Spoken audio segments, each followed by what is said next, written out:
Bueno, vamos a retomar con una segunda parte de lo que fue la primera parte de leyes que está subida ya al canal mío de YouTube. Eh, Ayer vamos a emprolijar un poco el final de la clase de ayer, del primer tramo de esta clase en dos tramos, que es que bueno, me compliqué un poco con la verdad que yo les quiero dar una noticia biográfica de los autores de las leyes que vamos a tratar. Y entonces, bueno, cometí un pequeño error, vamos a emprolijarlo para que quede de una forma adecuada en esta otra clase. Nosotros venimos tratando el tema bibliometría y sensometría. Estamos articulando en esos dos conceptos. En la clase de hoy, o en este tramo de esta clase, también voy a incorporar una visión un poquito ampliada de eso, pero no para que ustedes lo incorporen, sino para que tengamos una mirada un poquito más complejizada del tema bibliometría, sensometría y un par de disciplinas más, un poquito más desagregado. Quien quiera profundizar en esto y seguir avanzando, es bueno que tenga este esquema de cuatro patas, por decirlo de alguna manera, que ya vamos a ver qué términos son. Bien, el primer autor objeto de interés para nosotros es Eugene Garfield, 1925-2017, falleció a los 91 años, es contemporáneo nuestro, si se quiere, por lo menos mío. Fue informatólogo, lingüista, un hombre de negocios y químico estadounidense. ¿Por qué lo traemos acá a nuestra mesa de especialistas? Porque si bien vamos a hablar de leyes, si él no generó ninguna ley, trabajó mucho en el tema de la medición bibliométrica, de los aspectos bibliométricos, sensométricos y demás, y fundamentalmente dio origen y fue fundador del ISI, el Instituto para la Información Científica, ISI es su sigla en inglés. Entonces, bueno, el legado histórico más importante que vamos a recoger de Garfield es esta participación en la fundación y la creación de esta institución. En lo concerniente a los especialistas que nosotros convocamos habitualmente, el primero que vamos a mencionar es Pritchard, no porque haya creado una ley de las que vamos a ver hoy, sino porque él determinó algo más importante, que fue esta primera definición de bibliometría que nosotros lo hemos citado, y esto sí es bueno tenerlo en mente, esto que hemos repetido tanto de la aplicación de métodos matemáticos y estadísticos a la evaluación de las producciones científicas. Bueno, hay dos o tres versiones, todas las vimos, un poquito más ampliada, pero ya nos podemos formar una idea de qué es la bibliometría. Y esa bibliometría fue definida originariamente en 1969 por Pritchard, Alan Pritchard. Nació en Hampshire, asistió a la escuela Abingdon de Oxfordshire entre 1953 y 1960. Posteriormente fue a la Universidad de Hull para estudiar química. Y lo interesante, tras una discusión con el bibliotecario de la universidad, el poeta Philip Larkin decidió estudiar bibliotecología en la Escuela Politécnica de Bibliotecología del Noroeste. En 1969 se convirtió en bibliotecario adjunto en el National Computing Center en Manchester, donde uno de sus proyectos fue crear un diccionario de sinónimos de términos informáticos para una industria en rápido crecimiento. Fíjense que era un visionario, cómo se situó en ese momento. Y en 1969, justamente, acuñó el término bibliometría, que definió como la aplicación de las matemáticas y los métodos matemáticos y estadísticos a los libros y otros medios de comunicación apuntando a la difusión científica, ¿no? Él es Alan Pritchard.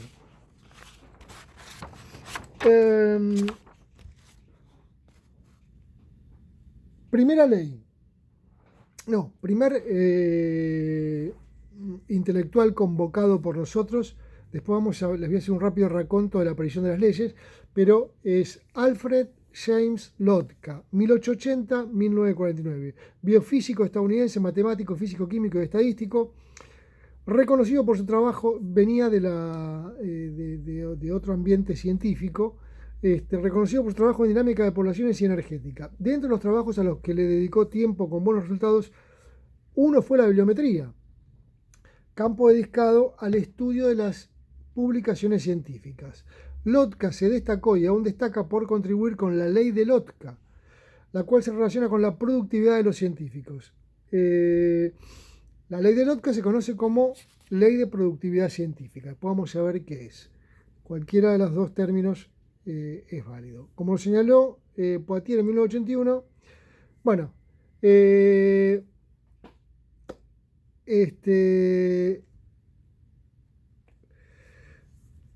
sus investigaciones en el ámbito de la bibliometría como campo más acotado también fueron una contribución para la cienciometría como una sociología de la ciencia.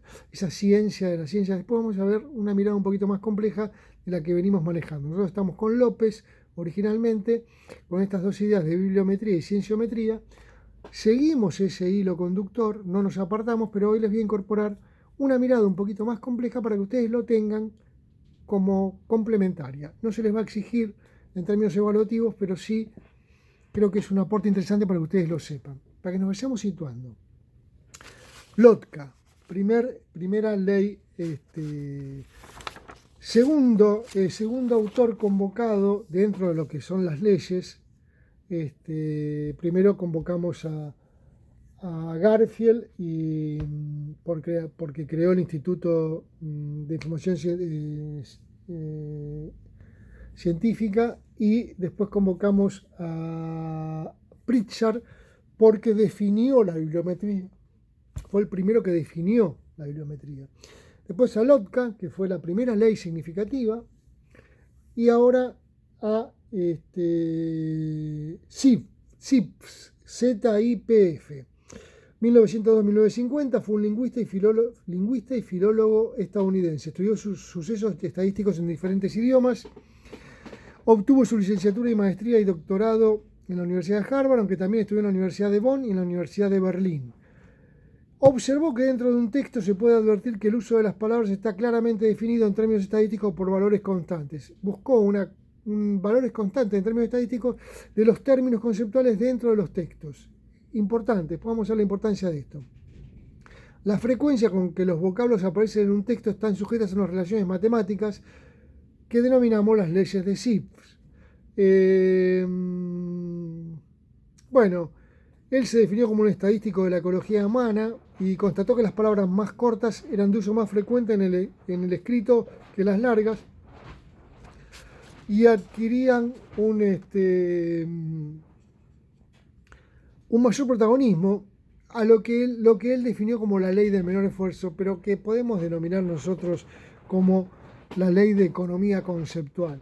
Esta ley de economía conceptual, que está traducida como ley de menor esfuerzo, no es un tema menor. Este tema de la economía se utiliza en muchos aspectos. Por ejemplo, en el ámbito jurídico hay un concepto de economía procesal. No hacer lo innecesario, buscar el mismo resultado con la menor dimensión burocrática.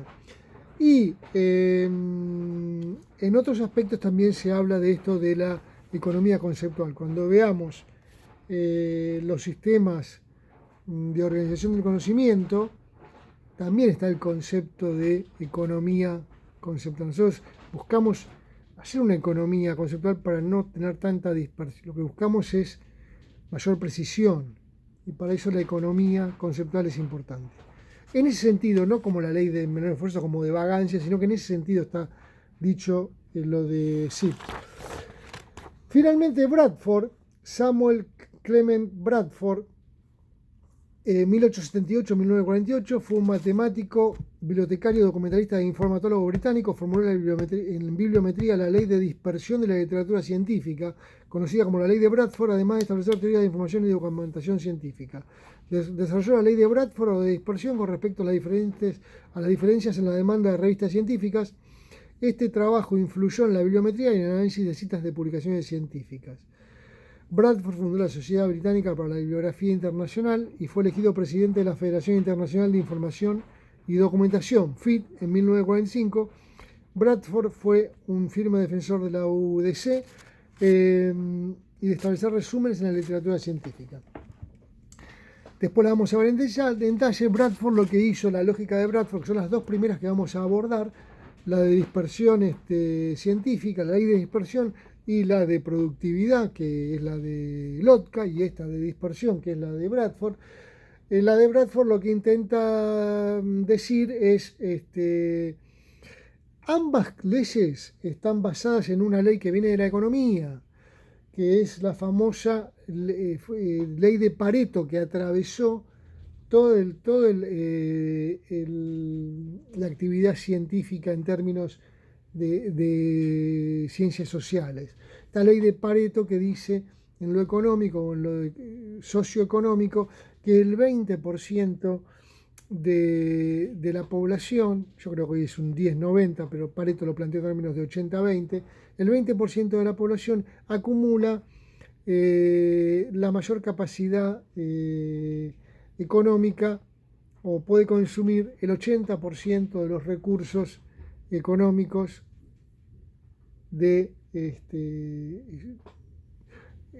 como producto social, digamos, ¿no? Y el 20% y el 80% de la población que queda participa del 20% de ese producto social. Esta ley de desigualdad, conocida como 80-20, es de Pareto. Y acá, tanto por Lotka como por Bradford, es trasladada a la bibliometría, esta lógica de 80-20. Si no es 80-20, es digamos, en el caso de Lotka, ahora la vamos a ver en detalle, una alta productividad concentrada en menos autores y una menor productividad concentrada en una mayor cantidad de autores.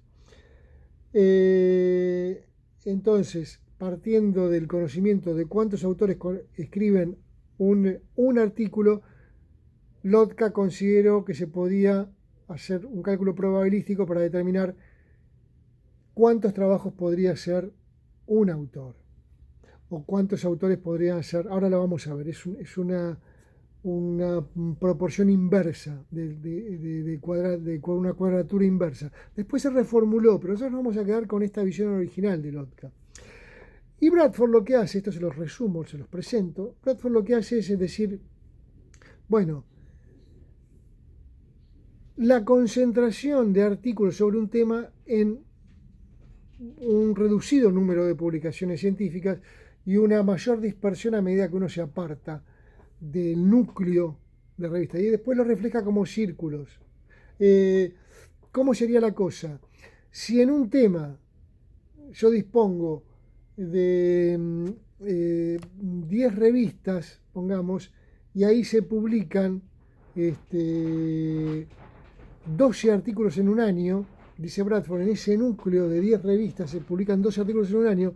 Para conseguir 10 artículos más, el autor, 12 artículos más, el autor va a tener que recurrir a 20 publicaciones a medida que se aparta de ese núcleo de publicaciones más concentradas en la publicación de artículos relevantes sobre un tema dado.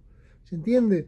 Hay un núcleo donde se concentra la publicación y un investigador, si se concentra en ese núcleo, obtiene la mayor cantidad de artículos relativos al tema. Requiere un enorme esfuerzo consultar el doble de publicaciones o el triple de publicaciones, porque se va expresando como un cuadrado, para obtener la misma cantidad de artículos que obtiene de ese núcleo. Por ejemplo, en el artículo en el núcleo ese de 5 revistas, por decir algo, obtiene 15 artículos. Para conseguir otros 15 artículos tiene que consultar 15 revistas. Fíjense el trabajo que eso implica. Entonces, bueno, para eso Bradford consideró que era importante establecer una ley. Bueno, quiero regular los tiempos, quiero ir ahora a 2 temas como les prometí. Bueno, rápidamente la evolución histórica. Ley de Lotka, 1926.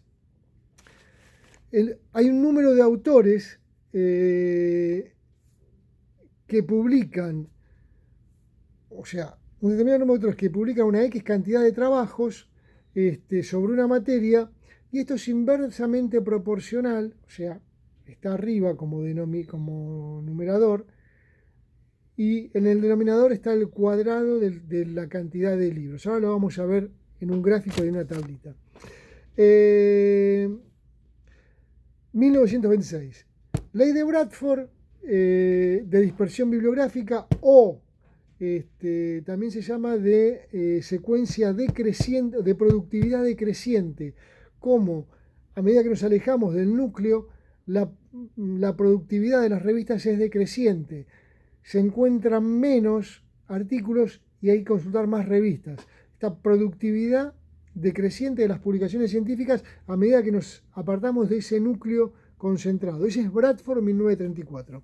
La ley de Schiff: en un texto en cualquier lengua, la frecuencia de aparición de las distintas palabras sigue una distribución similar, de tal manera que la segunda palabra más frecuente aparecerá la mitad de las veces que la primera. O sea, hay una palabra mucho más frecuente en un texto, la segunda más frecuente va a ser la mitad de la primera, y la tercera va a ser un tercio de la primera. O sea, hay una proporcionalidad. Es un modelo estadístico, ¿no? Después hay que ver si eso se verifica. Después hay formas de verificar las leyes que lo vamos a intentar. Y finalmente la ley de Price, que también es importante para nosotros, que es el crecimiento exponencial de la ciencia.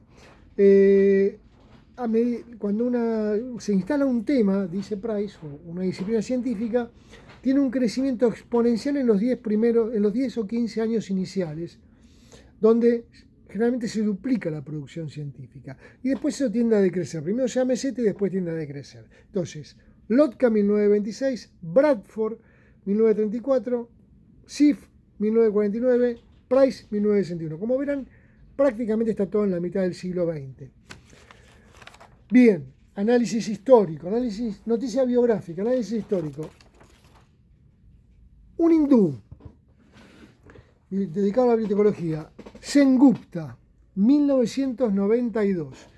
Les incorporo 2 dimensiones nuevas o 2 facetas nuevas a esta dimensión que estamos viendo de bibliometría y cienciometría, que la vamos a linkear con lo que nosotros estudiamos de cadena documental en los centros de documentación y cadena documental, esto lo hemos visto en análisis documental, y cadena documental en las bibliotecas. En una, el producto final. Hay 4 etapas de los procesos técnicos, en la otra hay 2, y en una el producto por excelencia en los centros de documentación son las bibliografías, y en las bibliotecas el producto por excelencia son los catálogos. Bien, esto ustedes lo tienen visto otro, pero acá lo vamos a linkear. ¿Por qué? Porque este autor, Sengupta, hindú, plantea 4 términos para describir la disciplina: bibliometría, informetría, cienciometría y bibliotecometría. Dice, estos términos 4 términos son complementarios y suplementarios. ¿Qué tienen en común? La métrica. O sea, ahí ya podemos percibir que hay algo del orden de la medición y del cálculo estadístico. ¿Qué tienen de diferente? El prefijo, la parte inicial de la palabra.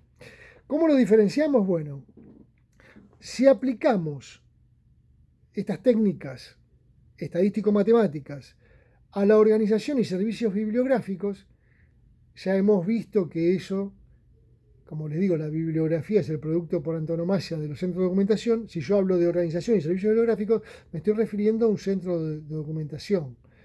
O estoy hablando en el marco de la documentación. Y ahí entonces hablo de bibliometría. Si estas técnicas las aplicamos para organizar una biblioteca, o sea, si me instalo en el lugar de las bibliotecas y sus servicios, los servicios más tradicionales o más novedosos de las bibliotecas, ustedes están viendo otras materias, desarrollo de colecciones, por ejemplo, que sería la primera etapa de la cadena documental, herramientas de medición para poder hacer el proceso de selección y adquisición. Hoy se llama desarrollo de colecciones, pero antiguamente se llamaba selección y adquisición. Ustedes están viendo la materia. Bueno, si eso lo pienso en términos de biblioteca y sus servicios, ahí hablo de bibliotecometría o librarianmetrics en inglés. Si este análisis estadístico matemático lo aplico a los sistemas de información, a los sistemas de información y sus servicios, tenemos la infometría, las bases de datos, los catálogos automatizados en la web. O sea, esta información es objeto de la infometría. Y finalmente, si son usadas para la organización de la ciencia, como hemos visto, en términos sociológicos, a nivel país, a nivel Ministerio de Educación y Ciencia y Tecnología, ahí obtenemos la cienciometría. Entonces, en una punta la cienciometría y en la base la bibliometría. La bibliometría nosotros la estamos considerando para analizar las producciones científicas y eso tiene que estar asociado necesariamente con centros de documentación más que con bibliotecas. Y en la otra punta, cienciometría como análisis sociológico, herramientas estadísticas para el análisis sociológico de la ciencia en su conjunto. En el medio, este autor incorpora bibliotecometría, cuando yo evalúo la organización de la biblioteca y sus servicios. Por ejemplo, desarrollo de colecciones estaría en el plano de la bibliotecometría para este autor. Y si yo evalúo bases de datos, sistemas automatizados, catálogos, ahí hablo de infometría. Bien, cerramos esta parte introductoria. Vamos entonces con el amigo Lotka. Lotka planteó una ley que se denominó la ley de Lotka, por su autor, o de productividad de los autores. ¿Y de qué va esto? La creó en 1926 y es una ley que intenta agrupar o distribuir los autores según su nivel de productividad. Él dijo, debe ser importante, si se puede armar alguna probabilidad estadística, recordemos, atravesado por la ley de Pareto, que estaba en boga, si podemos armar algún análisis estadístico que nos permita determinar en qué medida, a partir del conocimiento básico, que es saber qué cantidad de autores escribieron un artículo sobre un tema, a partir de estos datos que son más fáciles de conocer, si yo puedo estimar qué cantidad de autores y en qué medida contribuirán más, con un mayor calibre, al desarrollo de la ciencia. Y esto es lo que él formuló como la ley de la productividad de los autores. Y esto, formulado en términos prácticos, sería que la mayor cantidad de autores publica la menor cantidad de artículos. Hay muchos autores que publican un artículo y la menor cantidad de autores publica más artículos. Entonces, lo que yo tomo como dato de la realidad es lo que produce en un artículo, que tenga una base amplia. Por decir un ejemplo, voy a tener 100 autores que escriben sobre derecho informático, por decir algo. Pero yo, a partir de que tienen un trabajo por lo menos sobre derecho informático, a partir de ello puedo establecer un cálculo que él hizo una fórmula de cuadrado inverso, ahora vamos a ver de qué se trata y cómo se calcula, para establecer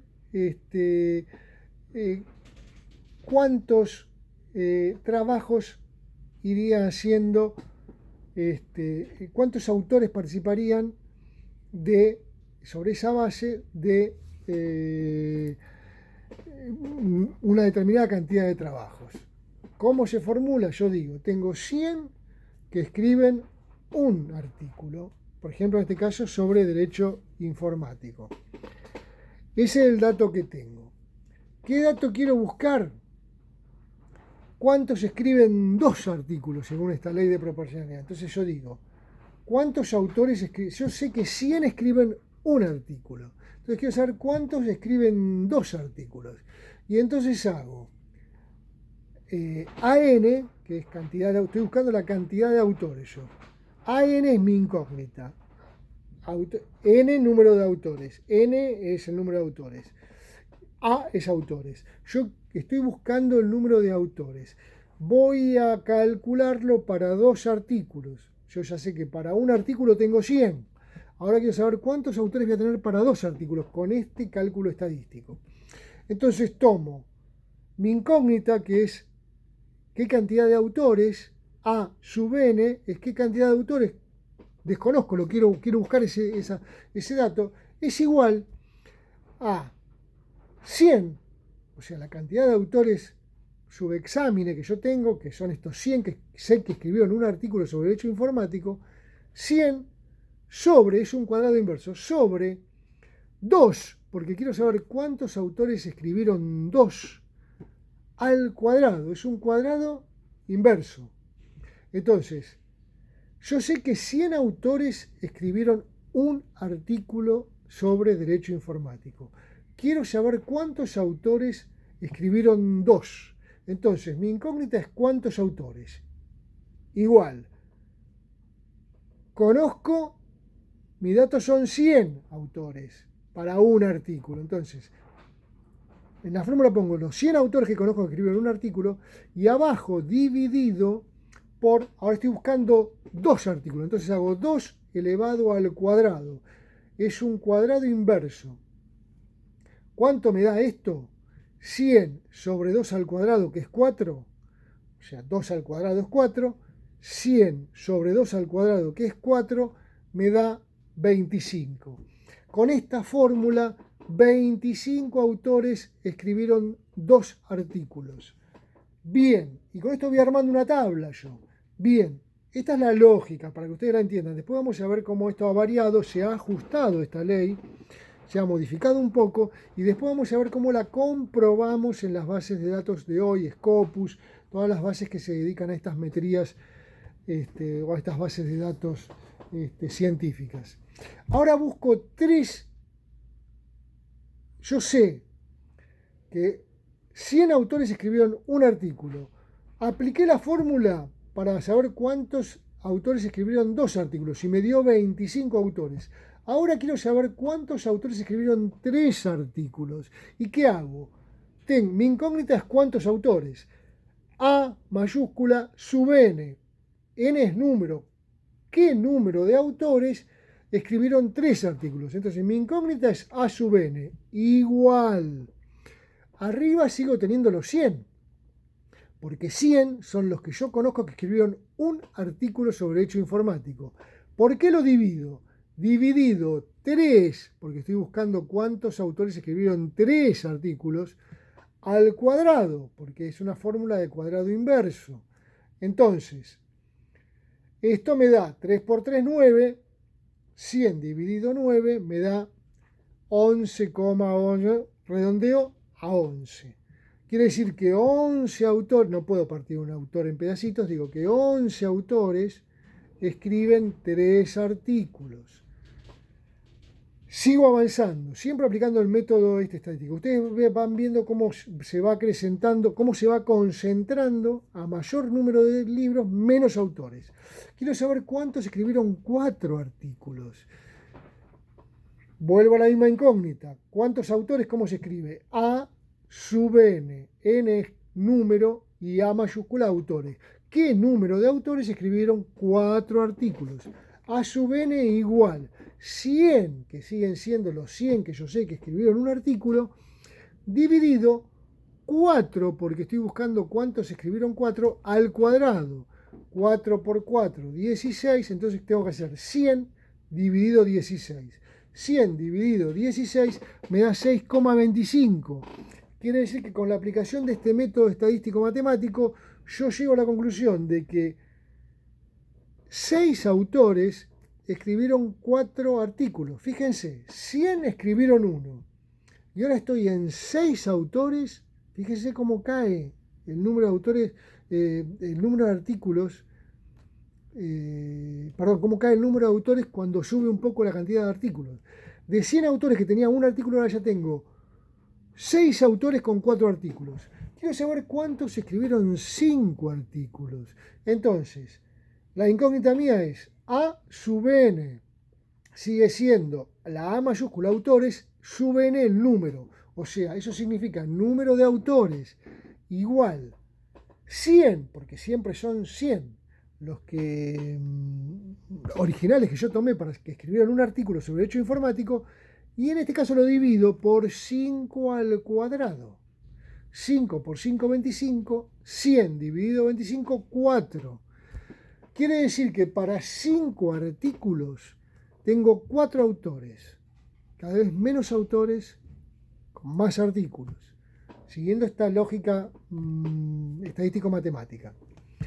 Ahora quiero saber cuántos escribieron 6 artículos. Entonces digo, mi incógnita A sub n, ya lo dijimos, igual, arriba siempre tengo 100, porque son los 100 que conozco que escribieron un artículo, y abajo tengo 6 al cuadrado. 6 por 6, 36. 36 me da aproximadamente 2,77, lo redondeo a 3. Entonces, tengo 3 autores que pueden escribir 6 artículos. Menos autores, más artículos. Quiero saber cuántos escribieron 7 artículos. Entonces digo, A sub n, cuántos autores, igual 100, que siguen siendo los 100 de siempre, dividido 7 al cuadrado. 7 por 7, 49. 100 dividido 49 me da 2,04, redondeo a 2. Entonces, 2 autores escribieron 7 artículos. 2 autores escribieron 7 artículos. Quiero saber cuántos escribieron 8 artículos. Entonces, la incógnita, número de autores, igual 100, los 100 de siempre, que escribieron un artículo, ya los conozco, sobre 8 al cuadrado, 8 por 8, 64, me da 100 dividido 64, me da 1,56. Redondeo a 2 y digo que 2 autores también escribieron 8 artículos, perdón, me parezco Guillermo Nimo.